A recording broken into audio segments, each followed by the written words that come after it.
Start करने वाले हैं केमिस्ट्री का 12th का दूसरा चैप्टर सॉल्यूशन, उसका वेपर प्रेशर जो आप लोगों का टॉपिक है। आज हम स्टार्ट करेंगे वेपर प्रेशर, उसके बारे में समझेंगे। और पहले के क्लास में जो हम पढ़े हैं molarity, mole fraction and normality के बारे में, अब हम समझेंगे वेपर प्रेशर के बारे में। एंड उसके साथ साथ रॉल्स लॉ के बारे में जानेंगे। रॉल्स लॉ जो है आप लोगों को पूछा गया है 2014 में, आप लोगों को पूछा गया है question Rawls law and vapour pressure. तो सबसे पहले आप लोग अगर सॉलिड स्टेट नहीं पढ़े हैं तो आप लोगों को डिस्क्रिप्शन में लिंक मिल जाएगा, आप लोग जरूर क्रैश कोर्स के जो मेन VBI क्वेश्चन है आप लोगों को बताया गया है, वो प्लीज़ आप लोग देखिएगा। और साथ में वेपर प्रेशर के बारे में जानेंगे।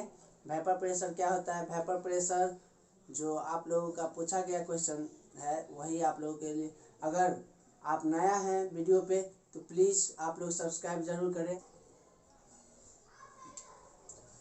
चलिए, तो हम देख रहे थे वेपर प्रेशर के बारे में। वेपर प्रेशर क्या होता है, वेपर प्रेशर जो है आप समझने के लिए कि इक्विलिब्रियम में काम करता है। वेपर प्रेशर आपका इक्विलिब्रियम में काम करता है। सबसे पहले इक्विलिब्रियम जो होता है आपको दो टाइप्स से, अगर कोई भी इक्विलिब्रियम अगर लिक्विड में है तो ये वेपर में जाएगा, और वेपर में है तो ये इक्विलिब्रियम में आएगा। आप लोगों का ये जो प्रोसेस होता है वही इक्विलिब्रियम कहलाता है, ठीक है। तो वेपर प्रेशर आपका इक्विलिब्रियम में काम करता है। तो देखिए यहाँ पर एक कंटेनर लिए हैं, ठीक है। इसमें मॉलिक्यूल्स आपको देखिए 1 2 मतलब जो मॉलिक्यूल्स है, ये मॉलिक्यूल्स ऊपर का जो मॉलिक्यूल्स है आप लोग का सरफेस मॉलिक्यूल्स है, और ये जो मॉलिक्यूल्स है आप लोग का बल्क मॉलिक्यूल्स है। बल्क मॉलिक्यूल्स इसलिए बोला गया है इसको क्योंकि इसके चारों ओर का जो मॉलिक्यूल्स है वो अटैच है एक दूसरे के, लेकिन यहाँ जो मॉलिक्यूल्स है ऊपर का सरफेस मॉलिक्यूल्स, ये नीचे वाले मॉलिक्यूल से सिर्फ अटैच है, ऊपर आपका खाली है। तो अगर इसको हम टेम्परेचर बढ़ाएंगे तो ये बॉयल करने लगेगा। अगर बॉयल करेगा तो ये खुला कंटेनर है तो ये वाष्प बन के आप लोगों को निकल जाएगा। और यहाँ देखिए, फिर अगर हम यहाँ पे एक कंटेनर लिए हैं और ये क्लोज कंटेनर है, ये क्या है आपका क्लोज कंटेनर है। क्लोज कंटेनर है, इसमें अगर हम लेते हैं, ये आपका क्या है सरफेस मॉलिक्यूल,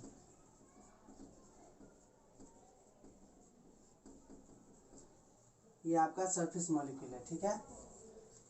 और ये आपका बल्क मॉलिक्यूल है। तो ये जो इवेपोरेट होगा, अगर वेपोरेट होगा तो ये यहाँ जाके आप लोगों को यहाँ पे बैठ जाएगा, ठीक है। ये क्या हो रहा है आपका इवेपोरेट, ठीक है। ये आपका इवेपोरेट हो रहा है। इसको अगर टेम्परेचर देते हैं तो ये क्या होता है इवेपोरेट होता है, ठीक है। साथ में अगर कोई भी चीज़, अगर आप जो कोई भी प्रेशर बनता है, आपको ये जो मॉलिक्यूल्स है जो इवेपोरेट होके ऊपर में जो पैंदी में बैठा हुआ है, तो ये जो आपका कंडेंसेशन होके फिर वाटर में बदल जाता है, जो आपका सॉल्यूशन होता है।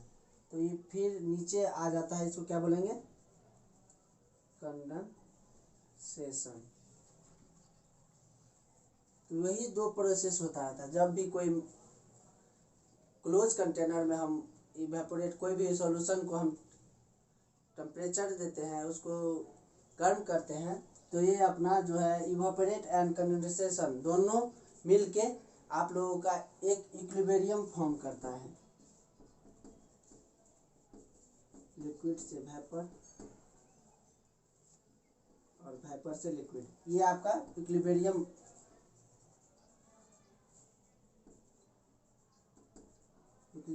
फॉर्म करता है, ठीक है।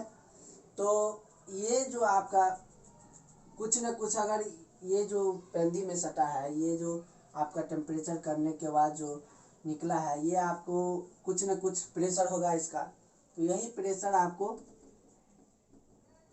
वेपर प्रेशर कहलाता है, ठीक है। ये आपका क्या कहलाएगा, जो जब कोई भी टेम्परेचर, कोई भी टेम्परेचर पर अगर सॉल्यूशन को गर्म करते हैं और वो आपको इवेपोरेट हो करके फिर कंडेंसेशन के प्रक्रिया से उस सॉल्यूशन बन जाता है, तो वही आपका जो प्रेशर, उसमें जो प्रेशर इवेपोरेट होते समय जो प्रेशर होगा वही आपका वेपर प्रेशर कहलाएगा। तो देखिए आप ये नोट कीजिए, तब तक आप लोगों को डिफिनीशन बताते हैं। अब हम जानेंगे वेपर प्रेशर का डिफिनीशन। वेपर प्रेशर जो आप लोग का डिफिनीशन पूछा गया है, तो वो डिफिनीशन आप लोग का महत्वपूर्ण है, तो डिफिनीशन देखेंगे। तो वेपर प्रेशर जो है आप लोग का, evaporation and condensation take place simultaneously, जो लगातार आप लोग का इवेपोरेट एंड कंडेंसेशन होता है, एंड दे स्टेज होगा, sorry, they stage at which rate of evaporation and rate of condensation becomes equal and equilibrium, जो आप लोग का रेट ऑफ कंडेंसेशन और रेट ऑफ इवेपोरेशन जो है आप लोग का इक्वल हो जाता है इक्विलिब्रियम में। कौन चीज़? बिटवीन के बीच, लिक्विड एंड वेपर के बीच। जो लिक्विड आपको सॉल्यूशन दिया रहेगा और वेपर के बीच कंडेंसेशन और इवेपोरेशन जब बराबर हो जाता है रेट उसका, तो वही आपको इक्विलिब्रियम फॉर्म करता है, और वो लगातार एक साथ होता है। लगातार अगर वो हो रहा है तो वही आपका वेपर प्रेशर कहलाएगा। The pressure exerted by vapour at this stage, और वो स्टेज आपको इज कॉल्ड वेपर प्रेशर कहलाएगा। जिस स्टेज पे जाके आपको प्रेशर बनता है वेपर, वही आपका वेपर प्रेशर कहलाएगा। कुछ इसका फैक्टर है जो आप लोग को जानना जरूरी है। फैक्टर्स इफेक्टिंग, जो कुछ प्रभाव डालने वाला है।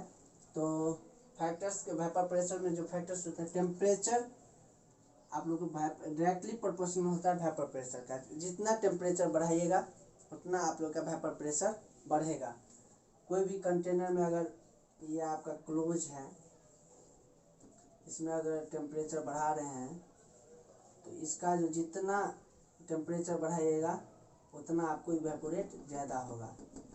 तो जितना टेम्परेचर बढ़ाइएगा उतना आपको वेपर प्रेशर ज़्यादा बनेगा, ठीक है। Intermolecular force of attraction inversely proportional vapour pressure. Intermolecular force of attraction, जो आपको दो मॉलिक्यूल्स के बीच जो ज़्यादा, अगर दो मॉलिक्यूल्स के बीच इंटरमॉलिक्यूलर फोर्स ऑफ अट्रैक्शन ज़्यादा होगा, काफ़ी नज़दीक होंगे, तो इसको तोड़ने में आप लोगों को ज़्यादा प्रेशर, अगर टेम्परेचर देना पड़ेगा। टेम्परेचर अगर हम ज़्यादा देंगे, तो इसलिए इसमें दिया गया वेपर प्रेशर, अगर इंटरमॉलिक्यूलर फोर्स ऑफ अट्रैक्शन ज़्यादा होगा तो वेपर प्रेशर कम बनेगा।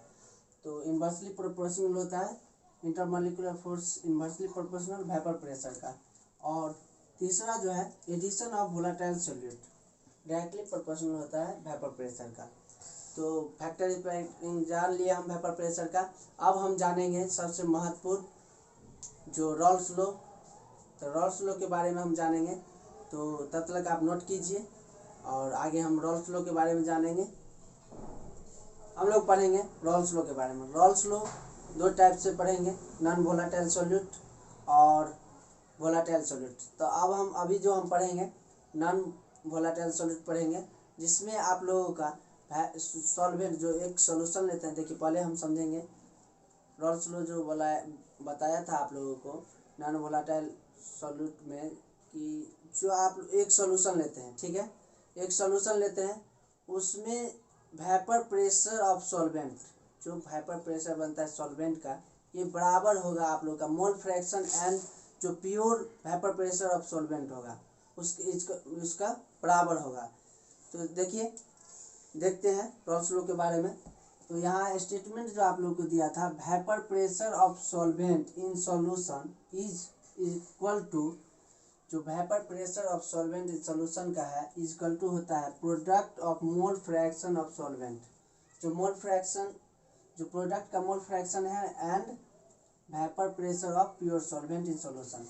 जो वेपर प्रेशर, जो आप लोगों का वेपर प्रेशर ऑफ सॉल्वेंट जो बराबर होगा आप लोग किसका, देखिए that is vapour pressure of solvent in solution बराबर mole fraction of solvent in solution.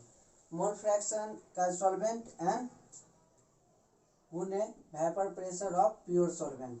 Solution में जो दिया रहेगा आपका mole fraction of solvent and vapour pressure of pure solvent, वो आप लोगों को बराबर होगा vapour pressure of solvent in solution. ठीक है, तो चूँकि यहाँ जो है आप लोग सॉल्यूट जो लिए हैं यहाँ नॉन वोलाटाइल लिए हैं, तो इसीलिए वेपर प्रेशर ऑफ सॉल्वेंट बराबर होगा किसका, वेपर प्रेशर ऑफ सॉल्यूशन का।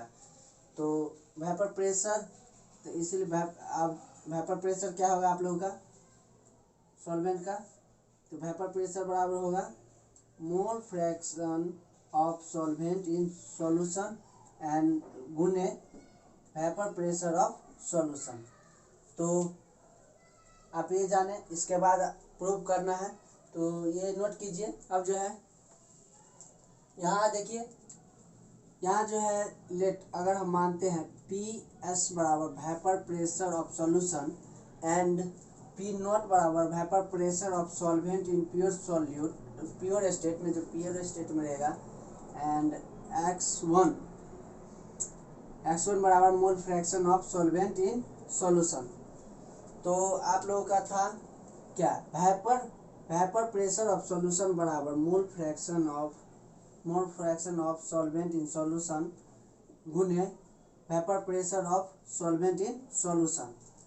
तो पी एस बराबर x1 गुने पी नॉट, तो यहाँ पर और करके P S by P naught बराबर x1। इफ अगर हम n1 mole fraction of solvent लेते हैं, n2 mole fraction of solute लेते हैं, तो मोल fraction of solvent in solution x1 बराबर क्या होगा, तो n1 bye n1 plus n2। चूँकि यहाँ पे जो है P S by P naught बराबर n1, सॉरी इसलिए P S by P naught बराबर n1 bye n1 plus n2। तो यहाँ जो हम अगर कोई भी 1 यहाँ घटा रहे हैं, 1 अगर दोनों साइड घटा रहे हैं, तो आप लोगों को कोई दिक्कत नहीं होना चाहिए कि दोनों साइड घट रहा है। तो यहाँ जो है आप लोगों का कोई भी नंबरिंग लेते हैं तो उसमें आप घटा बढ़ा सकते हैं, जोड़ भी घटा सकते हैं। ठीक है, तो पी नॉट, तो यहाँ जो एलसीएम लिए पी नॉट, तो P naught minus P S बराबर n1 plus n2 minus n1। तो n1 यहाँ n1 माइनस में है, यहाँ n1 प्लस में है, तो ये कट जाएगा। तो P naught minus P S by P naught बराबर n2 by n1 plus n2। यही आपको प्रूव करना था। ठीक है, राउल्स लॉ जो नॉन वोलेटाइल सॉल्यूट में आप लोगों को P naught minus P S by P naught बराबर n2 by n1 plus n2 आपको प्रूव करना था। तो यहाँ जो है P not and P S जो है आप लोग का लोअरिंग ऑफ वेपर प्रेशर, यहाँ जो लोअरिंग ऑफ वेपर प्रेशर होगा, और P naught minus P S by P naught आप लोगों को relative lowering of vapour pressure होगा, और n2 by n1 plus n2 mole fraction of solute in solution. यहाँ जो है आप लोगों का मोल फ्रैक्शन सॉल्वेंट का लिए, तो सॉल्यूट का निकालना है, किसका था, नॉन वोलेटाइल में सॉल्यूट का। तो चलिए आप लोग आज का क्लास खत्म हुआ, आगे हम पढ़ेंगे वोलेटाइल सॉल्यूट, और आज का यहीं पर क्लास खत्म हुआ। आप लोगों को अच्छा लगा हो तो प्लीज़ सब्सक्राइब ज़रूर करें चैनल को, अगर नया है तो सब्सक्राइब और लाइक कमेंट करके हमको ज़रूर बताएं जो क्या हमसे मिस हो रहा है और क्या हमको पढ़ाना चाहिए। ऑब्जेक्टिव, अगर ऑब्जेक्टिव चाहिए तो आप लोग ऑब्जेक्टिव PDF में उपलब्ध करा रहे हैं, तो प्लीज़ आप लोग सब्सक्राइब ज़रूर करें, लाइक भी ज़रूर करें, शेयर जितना हो सके उतना शेयर कीजिए आप लोग वीडियो अपने फ्रेंड के साथ, और सारे जितने भी दोस्त हैं सब के साथ, रिलेटिव के साथ ज़रूर शेयर करें। तो मिलते हैं अगले क्लास में।